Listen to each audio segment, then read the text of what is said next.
Hello welcome back to my channel. Today I am going to teach you about causative verb. तो friend, आज का जो हमारा topic है वो है कॉजेटिव वर्ब।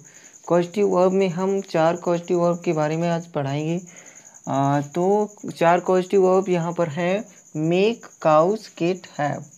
अब फ्रेंड, ये कॉजेटिव वर्ब होती कौन सी हैं, पहले तो ये समझना है।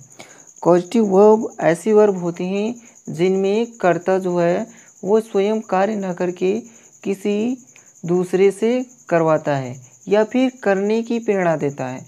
तो इसमें जो है कर्ता स्वयं कार्य नहीं करता है, किसी दूसरे से करवाता है या करने की प्रेरणा देता है। तो इसमें 4 कॉजेटिव वर्ब हैं: मेक, काउज, गेट, हैव। अब इसमें मेक, काउज का यूज़ और गेट, हैव का यूज़ कैसे किया जाता है, वीडियो में यही पढ़ाया जाएगा। तो इस वीडियो को स्टार्ट करने से पहले आपको बताना चाहते हैं कि यदि आपको हमारा वीडियो अच्छा लगे तो चैनल को सब्सक्राइब करिएगा और वीडियो को लाइक करिएगा, ताकि आपको और वीडियो अच्छे से अच्छे मैं बना सकूं। तो लेट अस स्टार्ट। तो फ्रेंड, यहाँ पर देखते हैं मेक और काउज।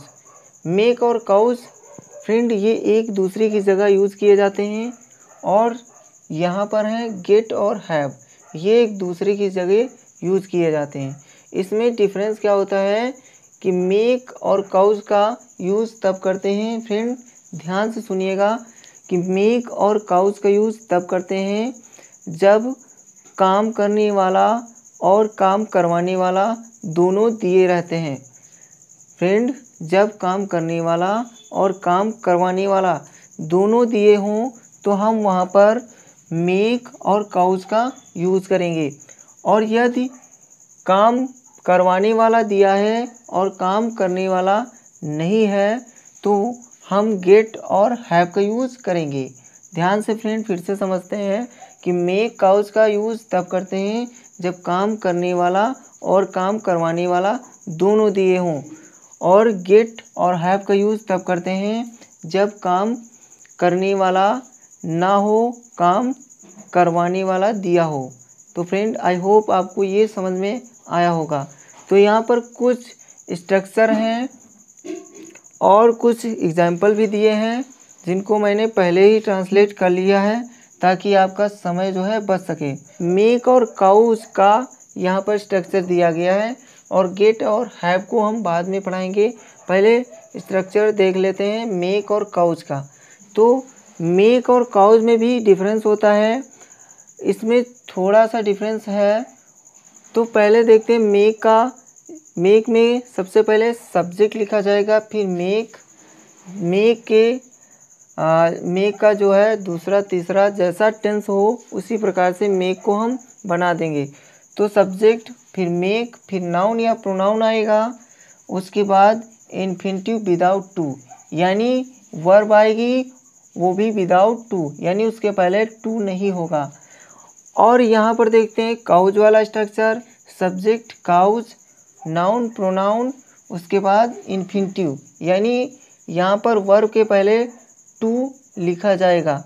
तो यहाँ पर कुछ एग्जाम्पल हैं जिनके माध्यम से आपको अच्छी प्रकार से समझ में आएगा। जैसे पहला एग्जाम्पल है, मैंने हरी को हंसाया। अब इसको हम फ्रेंड पहले समझते हैं कौन सा टेंस है। मैंने हरी को हंसाया ये पास्ट इंडेफिनिट टेंस है, इसलिए यहाँ पर मेक का मेड हो जाएगा। तो इसको हम दो प्रकार से बनाएंगे, या फिर हम मेक से बनाएं या फिर हम काउज से बनाएं। तो यहाँ पर आई मेड हरी, यानी सब्जेक्ट लिखा, फिर मेक का सेकेंड फॉर्म लिखा मेड, और उसके बाद नाउन या प्रोनाउन हरी लिख दिया। तो आई मेड हरी लाफ। उसके बाद ये जो लाफ है ये हमारी क्रिया है जो विदाउट टू लिखी गई है, क्योंकि हमने यहाँ पर मेड से बनाया है। तो फ्रेंड, आई होप मेड से बनाने पर जो है जो क्रिया है उसके पहले टू नहीं लिखा। आई होप आपको ये समझ में आया होगा कि लाभ के पहले टू क्यों नहीं लगा, क्योंकि यहाँ पर मेड से बनाया गया है। अब फ्रेंड देखते हैं कि जब काउज से बनाते हैं तो क्या होता है। आई काउज्ड हरी टू लाभ। अब लाभ के पहले यहाँ पर टू लिख गया है, क्योंकि हमने यहाँ पर इसको काउज से बनाया है। तो काउज से बनाने पर क्या होता है कि जो दूसरी क्रिया होती है उसके पहले टू लगाया जाता है। अब फ्रेंड अगला सेंटेंस देखते हैं, जैसे उसने गाय को चराया। अब फ्रेंड देखना ये भी है कि इसमें दोनों चीज़ें दी गई हैं, काम करने वाला और काम करवाने वाला दोनों दिए गए हैं। अब यहाँ काम कौन करवा रहा है, उसने, वह काम करवा रहा है। काम कौन कर रहा है, गाय। गाय चरने का काम कर रही है, उसने गाय को चराया। तो यहाँ पर दोनों हैं, तो इसलिए हम यहाँ मेक या काउज से बनाएंगे। तो यहाँ सबसे पहले सब्जेक्ट लिखा, फिर मेड से बनाया तो मेड लिखा, क्योंकि ये पास्ट इंडेफिनिट टेंस है। तो he made the cow graze. अब ग्रेज के पहले टू नहीं लगा क्योंकि हमने यहाँ मेड से बनाया है। अगर इसको हम काउज से बनाएं तो क्या होगा, he caused the cow to graze. तो टू ग्रेज यहाँ लगा। और फ्रेंड याद रखना है कि यहाँ पर जो है दूसरी क्रिया जो है वो फर्स्ट फॉर्म में ही रहेगी, यानी क्रिया का पहला रूप ही यहाँ पर दूसरी क्रिया रहेगी। अगला हमारा जो वाक्य है वो है मैंने उसे सुलाया। तो आई मेड हिम स्लीप। इसको हम काउ से भी बना सकते हैं। अगला और है, देखते हैं, जैसे उसने बच्चे को रुलाया। तो यहाँ पर काम करवाने वाला भी है और काम करने वाला भी है, तो इसको हम मेक या काउ से बनाएंगे।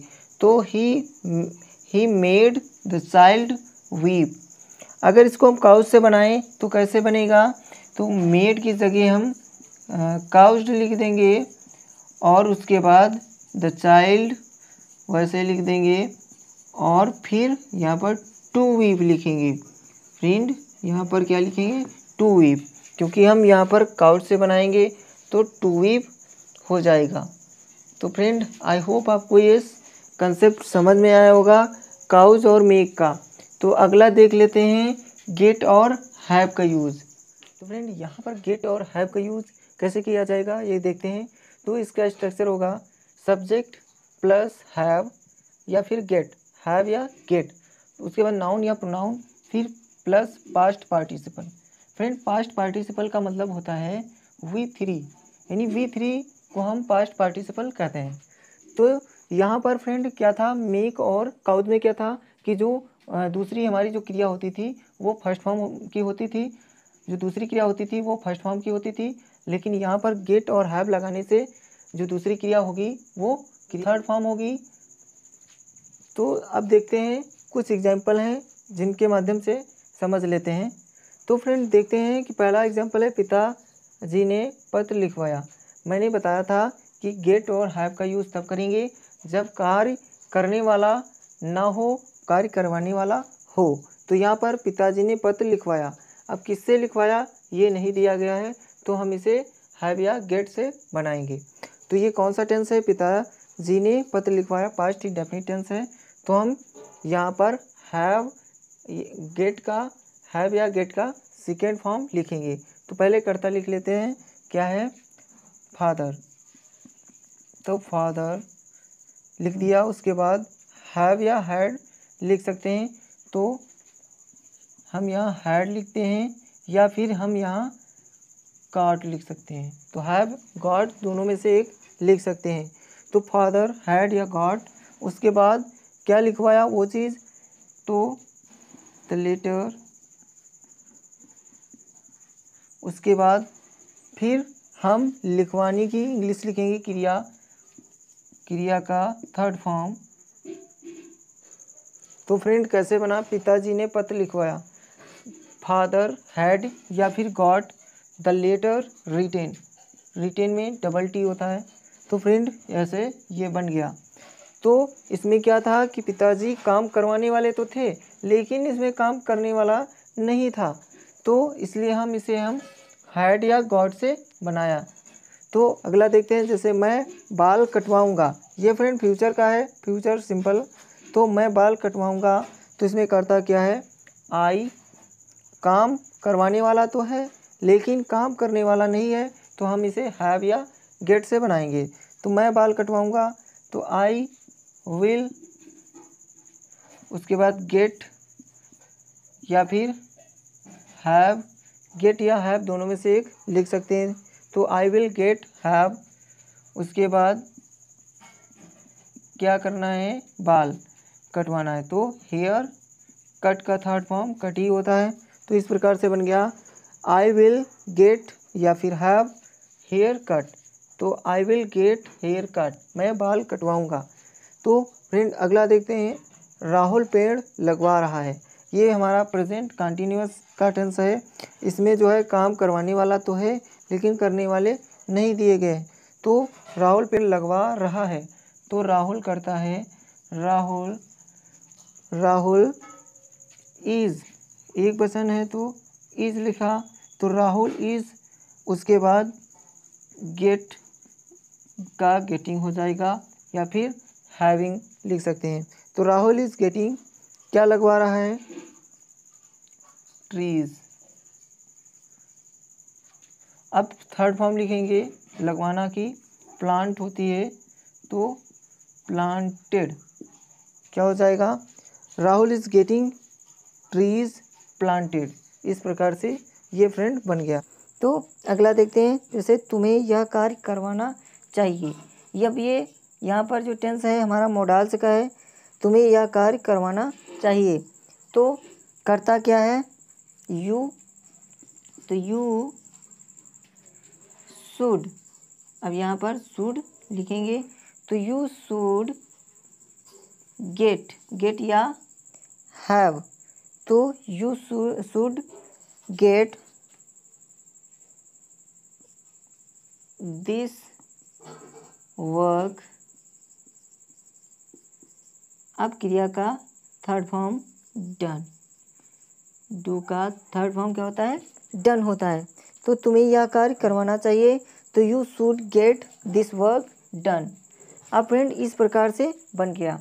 तो फ्रेंड आई होप ये कंसेप्ट आपको समझ में आया होगा। अगला कॉजेटिव वर्ब के बारे में ही वीडियो रहेगा, तो देखना ना भूलें और चैनल को सब्सक्राइब कर दें और वीडियो को शेयर करें ताकि दूसरे बच्चे भी इसका लाभ ले सकें। तो thank you so much for watching my video. Take care.